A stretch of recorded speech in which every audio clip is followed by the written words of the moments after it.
இப்போது இங்கிலீஷ் என்றால் பயப்பட வேண்டிய அவசியம் இல்லை. இருக்காமல் போகக்கூடும் சூத்திரத்துடன் ஸ்போக்கன் இங்கிலீஷ். இப்போது இருக்காமல் போகக்கூடும் சூத்திரம் பற்றி விவரமாக தெரிந்து கொள்வோம். நெக்ஸ்ட் பேஜுக்கு போலாமா? நடந்து போகாமல் அல்லது நடக்காமல் போயிருக்கக்கூடும் எனும் வேலைகளை இங்கிலீஷில் சொல்வது எப்படி?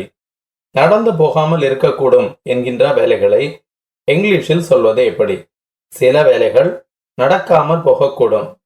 அந்த நடக்காமல் போகக்கூடிய வேலைகளை இங்கிலீஷில் எப்படி சொல்ல வேண்டும் என்று இப்போது தெரிந்து கொள்ளும். நெக்ஸ்ட் பேஜுக்கு போலாமா?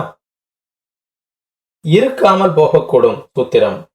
தமிழ் வாக்கியத்தின் கடைசியில் இருக்காமல் போகக்கூடும் என்ற வார்த்தை வரும்போது மைட் நாட் என்ற ஹெல்பிங் வெர்பை உபயோகப்படுத்த வேண்டும். மைட் என்பது ஹெல்பிங் வெர்ப் தாங்க.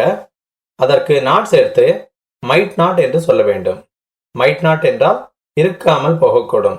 அதாங்க, சாப்பிடாமல் இருக்கக்கூடும், பாடாமல் இருக்கக்கூடும், பேசாமல் இருக்கக்கூடும். இப்படி சொல்லிக் கொண்டிருக்கிறோம் அல்லவா? ஈட் என்று என்றால் சாப்பிடு. மைட் நாட் என்றால் இருக்காமல் போகக்கூடும். மைட் நாட் ஈட் என்றால் சாப்பிடாமல் இருக்க கூடும்.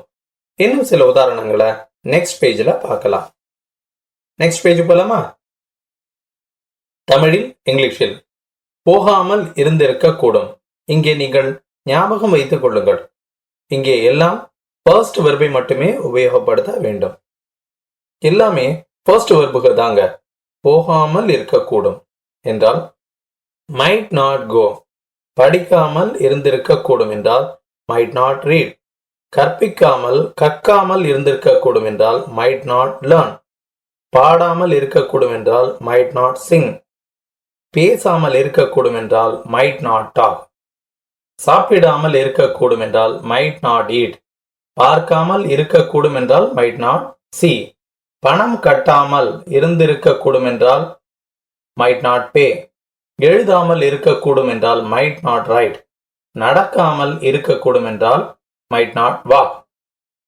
நடக்காமல் இருக்கக்கூடும் என்று சொல்லி வேலைகளை எந்த வேலையாயினும் மைட் நாட்டுடன் சொல்லலாம். நெக்ஸ்ட் பேஜ் போலாமா? தமிழில் இங்கிலீஷில் நம்பர் 1, நான் போகாமல் இருந்திருக்கக்கூடும் என்றால் I might not go. Number 2, நாம் போகாமல் இருந்திருக்கக்கூடும் என்றால் we might not go.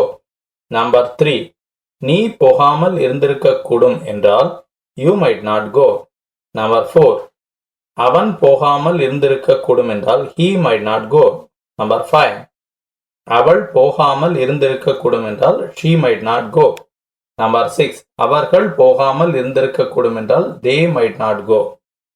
Next page போலாமா? நிகழாமல் போகக்கூடும் என்று சொல்லும் வேலைகளை எந்த வேலையையும் மைட் நாட்டுடன் சொல்லலாம். ஐ மைட் நாட் ரீட் என்றால் நான் படிக்காமல் இருந்திருக்கக்கூடும். ஐ மைட் நாட் லேர்ன் என்றால் நான் கற்காமல் இருந்திருக்கக்கூடும். ஐ மைட் நாட் ஈட் என்றால் நான் சாப்பிடாமல் இருந்திருக்கக்கூடும். ஐ மைட் நாட் கோ என்றால் நான் போகாமல் இருந்திருக்கக்கூடும். ஐ மைட் நாட் டாக் என்றால் நான் பேசாமல் இருக்கக்கூடும். ஐ மைட் நாட் see என்றால் நான் பார்க்காமல் இருக்கக்கூடும். ஐ மைட் நாட் ரைட் என்றால் நான் எழுதாமல் இருக்கக்கூடும்.